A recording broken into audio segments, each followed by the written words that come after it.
To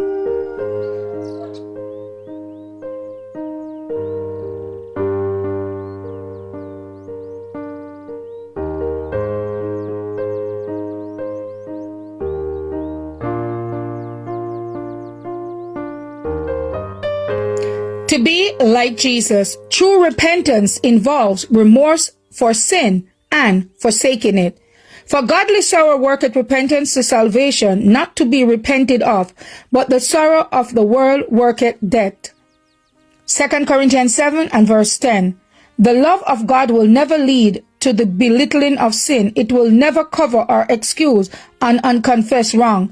Achan learned too late that God's law, like its author, is unchanged. It has to do with all our act and thoughts and feelings. It follows us and reaches every secret spring of action. By indulgence in sin, men and women are led to lightly regard the law of God. Many conceal their transgression from other people and flatter themselves that God will not be strict to mark iniquity.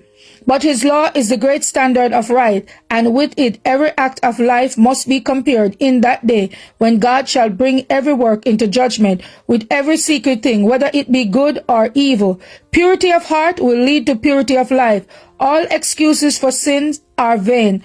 Who can plead for sinners when God testifies against them? There are many professed Christians whose confession of sin are similar to that of Achan.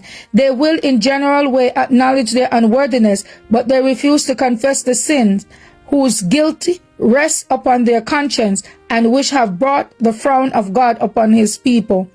Genuine repentance springs from a sense of offensive character of sin. These general confessions are not the fruit of true humiliation of soul before God. They leave sinners with a self-complacent spirit to go on as before until the conscience becomes hardened, and warning that once aroused them produce hardly a feeling of danger, and after a time their sinful course appears right. All too late their sin will find them out in that day when they shall not be purged with sacrifice nor offering forever. There is a vast difference between admitting facts after they have proved and confessing sins known only to ourselves and God. Achan, the guilty party, did not feel the burden. He took it very coolly. We find nothing in the account to signify that he felt distress.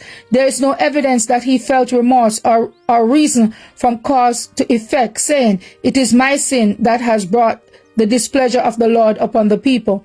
He had no idea of making his wrong right by confession of sin and humiliation of soul.